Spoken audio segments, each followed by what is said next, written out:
Hello दोस्तों, स्वागत है आपका मेरी इस कहानी में। चलिए आज की कहानी शुरू करते हैं। मैं कपड़े खोलकर लेट गई, फिर होटल का मसाजर आकर मेरा मसाज करने लगा। पहले तो वह बहुत आराम आराम से धीरे धीरे मसाज कर रहा था और फिर मुझे सुकून मिल रहा था। लेकिन फिर कुछ देर बाद उसने अपने हाथ आगे बढ़ाए और मेरा वहां तक छू गया और मैं कुछ बोल भी नहीं पाई। मेरा नाम आरती है और यह कहानी मेरे जीवन की ही है। तो आइए शुरू करते हैं। आरती ने होटल के कमरे का दरवाजा खोला। एसी की ठंडी हवा से उसके बाल उड़ने लगे। कमरा साफ था, सजावटी फूल से भरा और बहुत महंगा दिखता था, लेकिन उसके चेहरे पर कोई उत्साह नहीं था। वह अपनी शादी की 10वीं सालगिरह पर अकेली आई थी, क्योंकि उसका पति इस बार भी बिजनेस ट्रिप पर था। एक दिन खुद के लिए उसने खुद से कहा था। आरती ने दरवाजा बंद किया, चप्पल उतारी और धीरे धीरे बैग से अपने कपड़े निकाले। वो आईने के सामने खड़ी हुई, खुद को देखा जैसे सालों बाद पहली बार देख रही हो। थकान उसकी आंखों में साफ था, न सिर्फ शरीर की बल्कि उस रिश्ते की जिसमें वह हर दिन कुछ कम होती जा रही थी। उसने गर्म पानी चलाया और धीरे धीरे अपने कपड़े उतारने लगी। बाथरूम बहुत सुंदर था, संगमरमर की दीवारें थी, हल्की मध्यम रोशनी थी। आरती ने जैसे ही शावर ऑन किया, उसे सुकून महसूस हुआ, पानी की हर बूंद जैसे बीते सालों का गोबर धो रही हो। मगर तभी एक अजीब सी सिहारनी उसके पीठ पर दौड़ गई, जैसे कोई नजरे उसे देख रहा है। उसने जल्दी से पीछे मुड़कर देखा, लेकिन वह कोई नहीं था। पागल हो गई हूँ शायद, उसने खुद से कहा। बस थक गई हो। आरती टवल में लिपटी बाहर आई और होटल के फोन पर रिसेप्शन को कॉल किया। हेलो, मुझे एक रिलैक्सिंग बॉडी मसाज चाहिए आज ही। श्योर मैडम, हमारे पास एक प्रोफेशनल है विजय। क्या शाम 7 बजे ठीक रहेगा? हाँ, उसने झिझकते हुए कहा। शाम के 7 बजे। दरवाजे पर एक दस्तक हुई।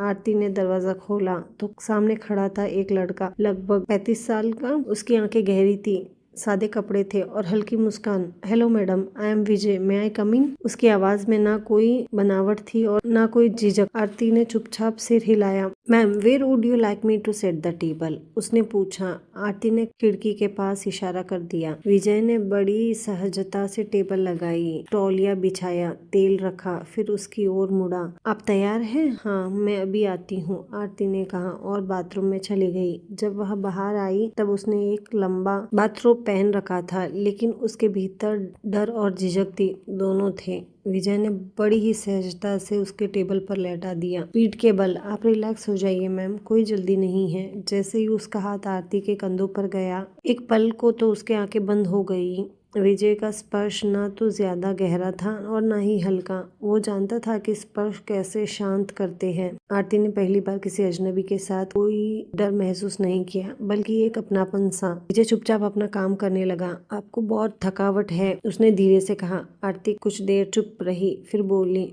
थकान नहीं है, खालीपन है। विजय कुछ नहीं बोला, सिर्फ हल्की मुस्कान दी। आरती की आंखों में पानी उतर आया। उसने अपनी आंखें मूंद ली और पहली बार इतने सालों में खुद को किसी के सामने खुला महसूस किया, बिन शब्द के। कमरे में अब केवल धीमी मधुर रोशनी थी। पर्दों के पीछे शाम धीरे धीरे ढल रही थी और आरती की आंखें बंद थी। विजय के हाथ अब उसकी कंधे तक फिरने लगा, फिर गर्दन के पास आते हैं बहुत ही नरमी से अपनी यात्रा पूरी कर रहे थे। आरती की सांसें अब पहले जैसी नहीं थी, वो थमी हुई थी, जैसे किसी भावनात्मक बंधन में बंध गई हो। वो फुसफुसाई, कभी कभी लगता है मैं बस जिंदा हूँ। विजय का हाथ वही रुक गया। उसने कुछ पल चुप रहकर पूछा, आपकी जिंदगी में क्या आपको कोई सुनता है? आरती की आंखें खुली नहीं, लेकिन दिल जैसे एकदम खुल गया। सुनता तो है लेकिन समझता नहीं। उसके लहजे में टूटी हुई आवाज थी। शादी को 10 साल हो गए हैं, आरती ने बोलना शुरू किया। पहले लगता था मैं उसकी दुनिया हूँ, फिर धीरे धीरे मैं सिर्फ एक जिम्मेदारी बन गई।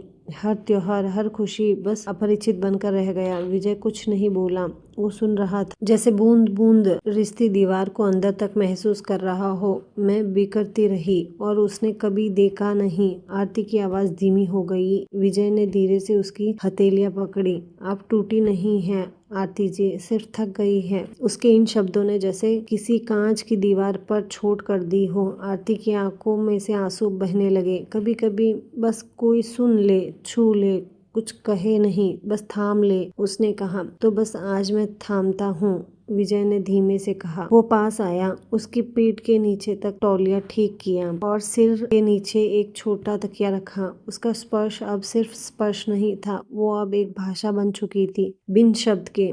आरती तौलिए पर लेटी थी, लेकिन अब उसकी आंखें खुली थी। क्या तुम शादीशुदा हो? उसने पूछा। विजय मुस्कुराया। नहीं, एक रिश्ता था, बहुत गहरा, लेकिन वो खत्म हो गया। क्यों? आरती की आंखों में झिझक थी। क्योंकि प्यार अगर एक तरफा हो तो वो ताले की तरह नहीं बजता, सिर्फ गूंजता है। उसकी बात आरती के दिल को छू गई। कभी सोचते हो? विजय ने पूछा। हम जैसे लोग जो सिर्फ दूसरों को ठीक करने के लिए बने हैं, खुद को कौन ठीक करता है? आरती ने पहली बार उसकी तरफ देखा, शायद गहराई से, शायद कोई ऐसा जो खुद टूटा हो। उनके बीच अब ना कोई दूरी थी, ना कोई बनावट, फिर दिल की नजदीकी और टूटे टुकड़े का एक साथ जुड़ना। क्या आगे बढ़ना चाहिए? विजय ने धीरे से पूछा। आरती जी, आप चाहे तो मैं कल फिर आ सकता हूँ, बस कुछ पल फिर से आपको खुद से मिलाने। आरती ने हौले से सिर हिलाया। उसकी आंखों में पहली बार थोड़ी उम्मीद की रोशनी थी। अगले दिन दोपहर ढल चुकी थी। आरती बालकनी में खड़ी थी, चाय पी रही थी, लेकिन आज उसका मन पहली बार थोड़ा हल्का सा लग रहा था। सुनील आज भी ऑफिस से देर से आने वाला था। घर में वही पुरानी खामोशी थी, पर आज उस खामोशी में कोई चुभन नहीं थी। फोन पर एक मैसेज था, अगर ठीक लग रहा है तो शाम को 5 बजे आ सकते हो। आरती ने बिन कुछ सोचे बस ठीक है टाइप कर दिया। विजय समय पर आ गया। फिर विजय आरती की मसाज करने लगा। आरती अपने आप को भूल गई थी। विजय धीरे धीरे उसकी पूरी बॉडी को मसाज करने लगा और वो दोनों उस पल खो गए और वो सब कुछ कर दिया जो उनके बीच नहीं होना चाहिए। फिर आरती अपने आप को संभाल ली और फिर ये सिलसिला 4-5 दिन तक चलने लगा। जितने दिन आरती उस होटल में रही, उतने दिन वह मसाजर रोज आता और आरती की अच्छे से मालिश करके जाता। तो दोस्तों, यही थी कहानी आज की। अगर आपको ये पसंद आई हो तो प्लीज सब्सक्राइब कीजिएगा। Thank you.